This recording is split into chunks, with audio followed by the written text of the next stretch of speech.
We are 1 year into the Biden administration and 2 years into the pandemic, and now President Biden is outlining what he wants to do differently in the second year of his term. During a press conference at the White House yesterday, Biden was asked whether he was satisfied with his team.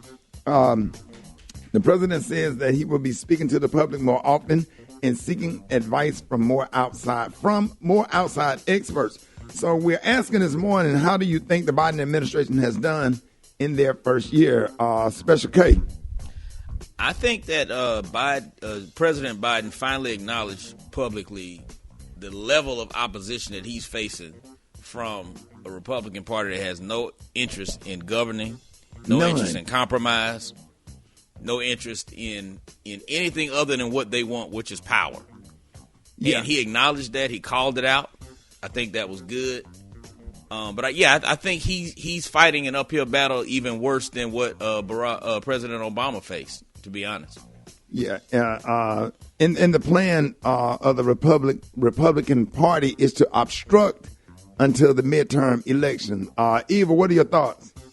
You know, this is one of those, Ricky, where it's difficult because we have to appreciate all of the inheritance that Biden has, right? So he inherited from the last administration and administrations previous a really jacked up situation. One of the most important to me outside of the civil disrest and unrest is climate control and change and just acting as if it doesn't exist. And I really do appreciate Biden for what he has done when it comes to the climate control and, more importantly, joining back the Paris climate change. And, you know, I feel like when it comes to Trump, he did such a big job of making people think that global warming was fake. So I love that Biden has made it a priority with his administration to help our Earth. We have to do it. Someone has to do it. Yeah, I'm just, I'm nervous about so much that they have. What the Republicans was able to do was, the voting rights thing, trying to erase Black history, and just to be that optimistic. And then you got two senators that's not rolling with you on the voting rights. So now if you take away people's rights to vote with all the redistricting and everything that's going on, they about to make it so and make it to a point where Democrats or people on the left will have no say in anything.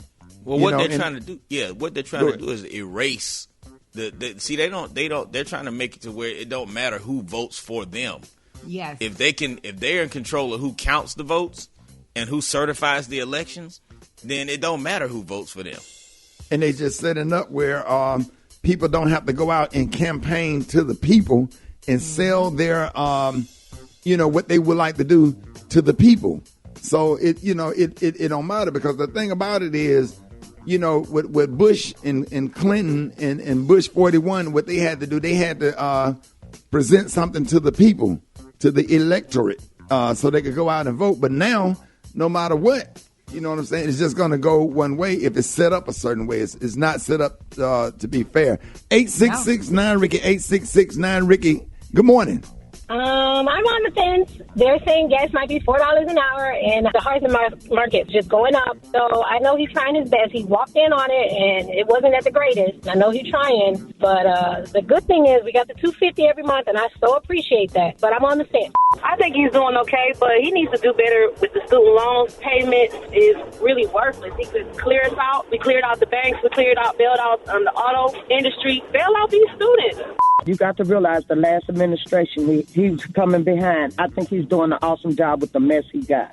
I feel like he hasn't necessarily done anything wrong. However, while there's a pandemic going on, it's all about the vaccinated versus the unvaccinated when there are a lot more important issues to be discussed. He's doing great, and he needs to keep on coming with the $1,400 stimulus check. I don't think that they've done a good job. They haven't passed the George Floyd policing reform. They haven't passed the John Lewis Voting Act. I haven't seen Kamala hardly none this year, and I wasn't cool with that mandatory vaccine stuff. I don't think they've been doing a good job at all.